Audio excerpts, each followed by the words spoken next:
Χριστόψωμο. Αυτό το κάναμε παραμονή Χριστουγέννων, παραμονή Πρωτοχρονιά και παραμονή τα φώτα. Το κάνουμε με ένα καλουπάκι μαγιά, 10 γραμμάρια, 2 ποτήρια νερό περίπου και ένα κιλό αλεύρι. Τώρα γιατί κάνουμε το σταυρό, να σας πω, το κάνουμε έτσι επειδή λέγαμε ότι είναι το ψωμί του Χριστού και βάζαμε γύρω-γύρω τα ψωμάκια ανάλογα τα μέλη της οικογένειας.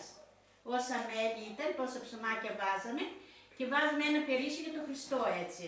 Δηλαδή από εκεί πήρε το όνομά του. Έτσι, μάλλον νομίζω έτσι.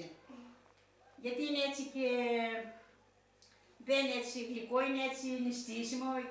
Γιατί πιο παλιά παραμονές νηστεύαμε, δεν τρώγαμε έτσι λαδερά και άλλα πράγματα και φτιάχναμε αυτό το ψωμί, το Χριστόψωμο. Το φτιάχνουμε παραμονή Χριστούγεννα, παραμονή Πρωτοχρονιά και παραμονή τα φώτα. Στο Θημνιάτης Βαυτόχρηστο. Ναι, όταν θυμιαζόμασταν παραμονή, η κοδέσποινα έπαιρνε το Χριστόψωμο, έβγαζε τα ψωμάκια, τα έβαζε σε ένα πιατάκι, έβαζε παράδειγμα ένα φλουρί έτσι, οτιδήποτε ένα νόμισμα και το μοίραζε στην οικογένεια. Και όποιος ήταν τυχερός το